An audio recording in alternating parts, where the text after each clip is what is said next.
Bengicela ukubingelela kakhulu ke kubo bonke asibe khona njengamanje. Mina ngongizwe umlando kaMcuno, intobazi uMdabulaza zamqoma ngabo zemntanda. Ngupresident waMabhinca. Bengicela ukuthi ngikwazi ukuthi ngingene live njengamanje noma bengakuhlelela lokho. Kodwa igameke eziningi esenzekile ezweni ziyaphoqa ukuthi kube khona ithe engilibekayo eyigabeni zempilo ezenzakala njengamanje. Kade kune budget speech umongameli ubephesheya uDeputy President eseParis. Phinde futhi nasemabhincini sineyinkinga ezikhona engachaziwe. Kodwa ke ngizokubalula lokho. Ngingena kabi nje ngilinyalelwe uantu wami owudadewabo kababa okanye wangubani lapha eMatubatuba ongudadewabo kababa ongizalayo uanti uSabathile Mchunu uMrs Ngubane ube uthisha isikhathi eside ezikoleni zakhona eMatuba. So besimeka ngesonto thula nokuthula ndabezitha ulala ngokuthula mbongo umani sohlala sikhumbula kwazile ukukhombisa ukuthi ukugana kwentombi kusho ukuthini ukuthi kusho ukuthini lala ngiphula ndabezitha. Bese ke ngiphinde futhi ngidlulele esigabeni sebaba ubusani intshebe ekhuzwayo. Ngunomuhle phakathwayo ulale kahle. Ngilitholile ithuba noma bengekho ohlelweni kodwa ngitholile ithuba lokuthi ngibeke. Ngiyabonga kakhulu kumfoka Zuma nasemndenini okhuzwayo ukuthi bakwazi ukuhlela ukuthi umuntu agcine libekile ithe. Njengomongameli waMabhinca okhodlwe isilo samabandla wonke ukuba alawule ngoba iqiniso limile ukuthi lapha kwaZulu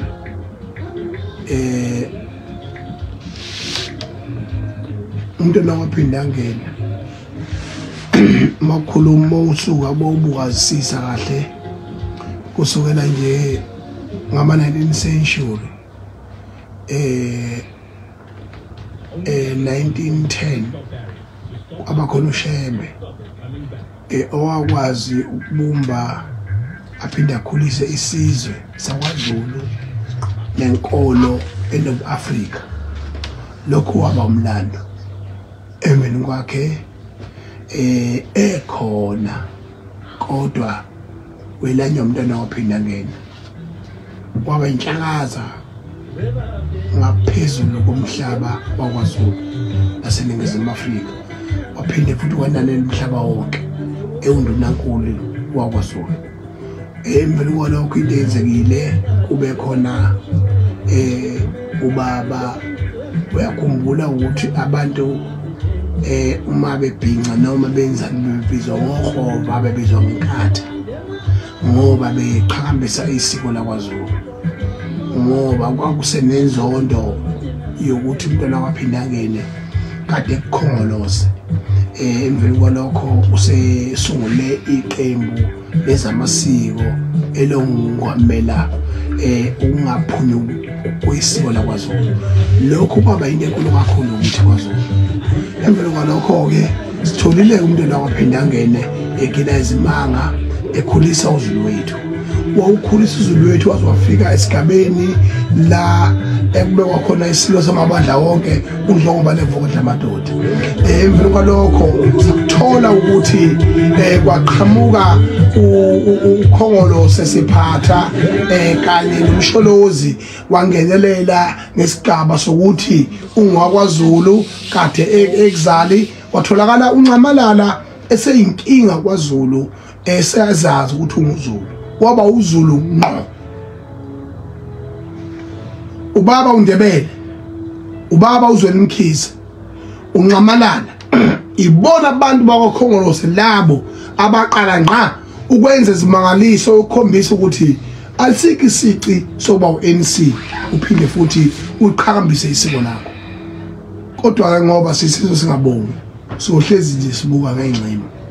Siyabonga kakhulu bagcine sibesala bebathathuke kwaba ubaba uNdlokombane Vundla amadoda isilo sethu emveni kwalokho kwazoba umntwana ophinda ngene emveni kwalokho kwazoba unxamanana manje abasekho amakhanda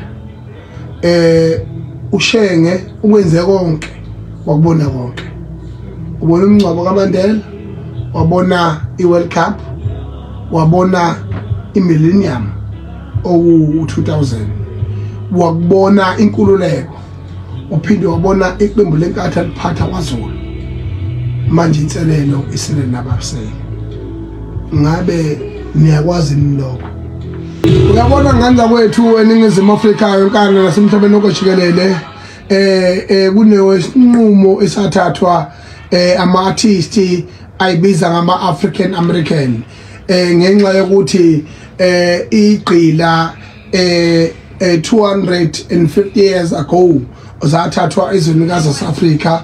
Most of them they were taken from the central part of Africa, Burkina Faso, Sierra Leone, Cote d'Ivoire, Ivory Coast, Nigeria and Ghana. Bathathwa bonke labo bantu basiwa emazweni aphesheya kwezilwandle ukuba bayoba izigqila ubugqila baphendula baba ubukhosi. Namhlanje sithola kuno Beyonce, sithola kuno Alicia Keys, sithola kuno Robert Kelly, sithola kunabantu abacika amaningi Michael Jackson, abantu abaqophe umlando la emhlabeni jikelele, kodwa insila yabo kanye nomjuluko wabo uqhamuka ezwenikazi lase-Afrika. Lokho siyakuhlonipha, siyakuthandaza futhi siyakubonga. Sibukela phansi njalo singama-Afrika, kodwa igama elithi we are the world and we are the sunshine. We cannot sit down and hold our hands and assume someone will make a change. The change is now. Lokho kukhulunywa insizwa laphana ke oDobi Gray zikhombisa khona ngokusobala ukuthi zayinikela eintandaneni zase-Afrika ukuthi all those realities and those benefits through that song must be beneficial for Africans. Zakhala ngaleso sikhathi. Namanje ke ukufushanisa nje inkulumo yami ngisukuma nje nokuyibongela kakhulu. Okukhulu kakhulu ukuthi baba ukhuzwayo ubusani ubekwe kahle. Aphinde futhi esaphinde futhi emveni kwalokho sabuya masibuya silindele budget speech umongameli wahamba waphesheya kwezilwandle waya lapha ke e-United States of America. Siyakhumbula ke ukuthi kunamabhunu anobandlululo olusimangaliso ekubeni thina siyi-Rainbow country, i-Rainbow Nation country introduced in 1994 as a result of democracy, ukuthi abelungu bangahlonzwa ngaphandle njengenyongo yenyathi njengoba amanye amazwe ase-Afrika enzile. uMandela wakwazi ukuthi axoxisane nabelungu ngoba i-transformation, it was not an overnight thing. Ikubeni ke kwenzeka lokho kwaba impumelelo. Into eyenzeka ngiyafuna ukusho ukuthi iphutha likubo bonke abaholi baka-ANC from uLanga Lubalele kuze kuzofika kuRamaphosa njengamanje. Lokho masibala from umsholo from uMandela kuza uThabo Mbeki kuza kubaba uHarimo Mhlanga bese kuzoba uNxamalala. Ngiyafisa ukugxeka ngokungananazi yokuthi uMandela uphathe 5 years. After 5 years uThabo Mbeki for me was supposed to introduce a transformation at a thorough slate ukuthi yonke into economic eyenzakala eSouth Africa must involve a black skin so that the transformation must be smoothly. Kodwa thina sigcine sala ne-flag nje eli-Rainbow Nation, i-economy dololo. Abantu abamnyama baphenduka baba ngabasebenzi nabafundayo abafundela ubala befunda futhi nangemfundo yaseNtshonalanga. Likuphi iqiniso lapho maningi ema-Afrika? Likuphi iqiniso lakho eNingizimu Afrika? Waphatha bokuncamalala enethuba lonke lokuthi ubaba uJacob Zuma atshintshe izinto. Yes, ngiyavuma ngesikhathi kabokuncamalala kwaba ne-transformation enkulu kakhulu ethinta abantu abamnyama ababazigwili, kodwa ubugwili babo babuhlanganisa uhulumeni yokuthi babethola amathenda uhulumeni, i-benefit yabo yayithinta ugovernment owawu exista ngaleso sikhathi. Lokho nokuthuthuka kwabantu abamnyama bathuthuka through ugovernment ophethe ngaleso sikhathi, kodwa wawungeyona ugovernment we-empowerment okhombisa ukuthi umuntu akakwazi ukuyimela, akwazi ukucontribute ezweni. Njengamanje i-United States of America ayidependile kwa-government, idepende kuma-companies that are investing, companies that are established in the United States of America, companies that are producing products that are helping the United States of America. Lokho siyakwazi siyakubona. Angikhulumi nje mahala, ngikhuluma njengomuntu mina ofana nomuntu onomndeni eAmerica, ngoba ingane yami mina izothi izoba leminyaka nje ecela ku-15 maduze khona eAmerica. Okumfana la oyimanafaka engimzala e-United States of America. Manje the attitude that has been portrayed by Donald Trump, I know that attitude because I've stayed there and I know how American behaves. Lento eyenzekile nje namhlanje ngizoyichaza kodwa step by step. Njoba bengisachaza ke ukuthi i-economic transformation yenzakala kanjani, and then ikuphi la siluze khona. Azange si-achieve into okufanele si-achieve ngesikhathi esifanele si-achieve ngayo. Ngakho ke mina ngiyamgxeka uMandela, ngiyamgxeka uThabo Mbeki, ngiyamgxeka ubaba uJacob Zuma. Ube nalo lonke ithuba okunye naye fanele avume ubaba uNcamalala ukuthi cha, nami ngiphethe uKhongolose ngada kombuso. Izinto engangibhale phansi nengangibona ukuthi fanele zenzeke ngenxa ukuthi we were the collective force, angikwazanga ukuthi ngiyithathe enqomo ngakhona. Lokho futhi sikumele iqiniso. Uyazi naye ukuthi it's always a collective force, is not a soul-made decision. Namanje ke uRamaphosa njobe lapha nje after 30 years of democracy wrong impela ngokuhamba nemgodoye yacindezela kusukela obaba bethu bengakazala ukuze kube manje abe amabhunu nabelungu. Kuyihlazo ukuthi sina sizingane singaka sibuke umdlalo namancoko bencola ngempilo zethu, bencola ngokufaka abantu emhlabeni, behleka, bepantsana, benza ama jokes about our lives, including Elon Musk himself, because they are using power on their hands. Ukuthi le power banayo uma ngabe ubeka isinko etafuleni ekhaya ukwazi ukwenza izinto engenzeki zenzeke, ukwazi ukuthatha inqumo ezi-unpopular ngenxa yokuthi wena uzele, ngenxa yokuthi wena ukwazi ukuprovida ukudla etafuleni. Leyo nto leyo iyicala elikhulu kakhulu, angisoze ngayixolela leyo nto ngoba siphilile ngayo namanje sisaphila ngayo. Esikhundleni se-solution sithola amanyala la sitholakala khona sithandaza abelungu, sitholakala khona sithandaza abachakisana ukuthi fanele benze ukuthi bangakwenzi ukuthi. Leyo nto leyo iyihlazo. Ubeyaphi lapha uWayne Robert, ama-Oppenheimer abeyaphi lapha phesheya, isidingo besingekho.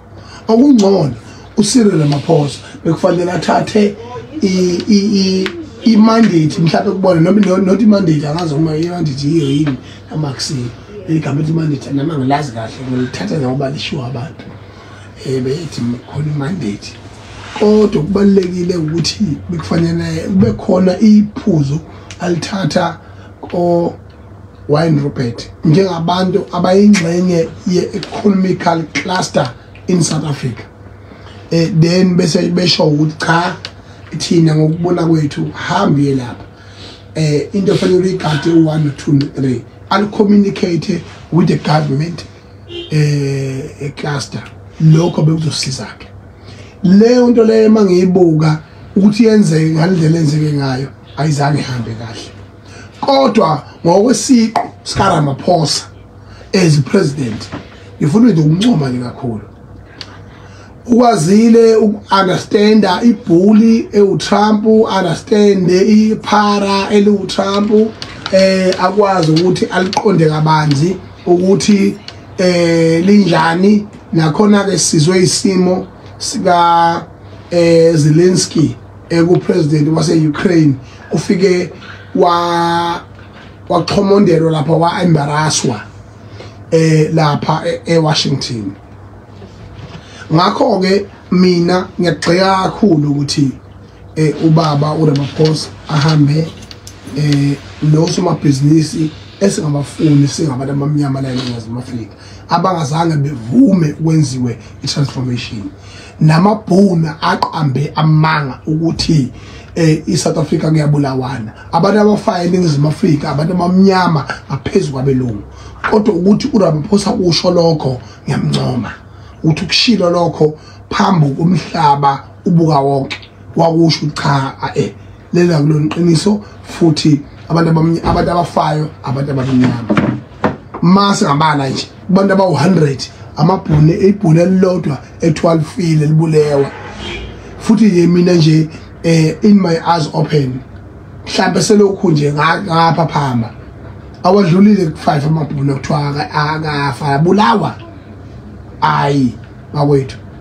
ngeke asingancethezi bafowethu sincetheze nangezimpilo zethu size siqamba amanga enxa yephalish kunani masilambile kunani masingena lutho siqale phansi impilo ngoba nabo labo abangathifana nenkukhu ithelwe ngamazi ichuthiwe oTrump laba abanama T-bags bofa labo ngelinye ilanga kungani singathathi inqumo leso kuyidela kwesinye isikhathi ingane zawethu izoqalwa kabusha kodwa ke umonakalo omdala mina ke ngiyamncoma ukuthi ubaba uRamaphosa ukhulume kahle lapha uyekelele kunjana ama-institution sebehamba nazo akunandaba nazo kodwa umuntu okubhede kakhulu lapha uyena lo kuthiwa umele abelungu ulokuyana uHenzel ubani uStenhazen angimzwa ukuthi kodwa okubaleke kakhulu ukufanele sikhumbule sengivala ibalekile indaba yokuthi iSouth Africa eAfrica ihluke kunawo wonke amazwe yingakho nomhlaba waphesheya uyihlonipha umuntu ophethe imali kunabo bonke abantu emhlabeni jikelele uzalwa la eSouth Africa Elon Musk uyeke ashujuthi yakhe bese kuzothi izwe lokuqala eAfrica ukuhosta iRugby World Cup 1995 kwaba eSouth Africa izwe lokuqala ukuhosta iCricket World Cup kwaba eSouth Africa izwe lokuqala ukuhosta iNetball World Cup ekade ngonyaka odlule kwaba eSouth Africa izwe lokuqala ukuhosta iSoccer World Cup 2010 the biggest sport in the world eSouth Africa sikubone konke lokho phambi kwethu siyakuhlonipha sibona ukuzala kwedemocracy sabona ukuboshwa ukukhululwa kwaBandela sabona iWorld Cup sabona iMillennium sabona iCovid sabona kuhamba isilo samabandla wonke sabona kuxoxwa isilo samabandla wonke yini enye sifunayo ukuthi lo mlando usebenze ekuthenini ube yihawu yokuvikela uma sesiba namawala ngiyacela ingane kwethu ukuthi kulokhu umongameli abekele phesheya simnike ithuba ngamabomu ngenxa ukuthi bahluleke bonke bobahlanu kanti bephethe uhulumeni la eNingizimu Afrika bahlulekile ukutransforma i-economy. Bevele bebadinga abamhlophe ukuthi bancenge lapha. Ngoba namanje basinenkinga ye-budget nje. Ingoba vele akuzange i-transformation yenzeke kahle. We will be the most affected in South Africa. Sengiphethe ngithi ebizimali siyile kwaba le confrontation edalwe othisha bakhona bephenika sibe sinaso sizabona. Sikhuluma ngendaba yokuthi akuvikelwe izingane zasebizimali. Sikhuluma ngendaba yokuthi akuvikelwe isikole umlando waso. Emveni kwalokho siyeza kuthiwa useboshiwe umgulukudu. Masifika eThekwini sisajabula. Sizothiwa usephunyulile. Ekade eboshiwe Maranehile. Siyabonga ukuthi namhlanje umgulukudu owasebizimali useboshiwe. Ngimthikile ubaba uSenzumchunu uKuthangi eyakuthi budget speech njengongqongqoshe wezamaphoyisa kuzwelonke wathi uzosukumela ngayo yonke indlela lo daba. Wathi uzothintana nobaba uMkhwanazi ophethe iprovince. Angazi ke noma kuyimphumela lokho noma kuyimphumela yokusebenza kwamaphoyisa nje in general ngokuyikhandla. Kodwa makunjalo thina sinendaba nokuthi ubani olekelelile into ebalekile ukuthi kubona ubanje umkhulukudu. Ngoba sifisi ukuthi isithunzi sesikole ezingebizimali sishabalale. Ngani kwethu siyathanda siyacela ukuthi lokho kwenzeka eMelika ke sikwamukele ngamabomu nje bese engqondweni zethu kujula ukuthi i-transformation ibaluleke kangakanani. Sikwazi ukuxhupha ngeColgate esingazi qhamukaphi. Sikwazi ukudla ama-conflict esingawazi qhamukaphi. Asikwazi uphunga ikhwapha ngeron on esingazi qhamukaphi. Ngani kwethu siyibambela ingelele khona. Nijaha ukuyophalela izingane ezikoleni nje. Nijaha ukwakha imigwaqo nje.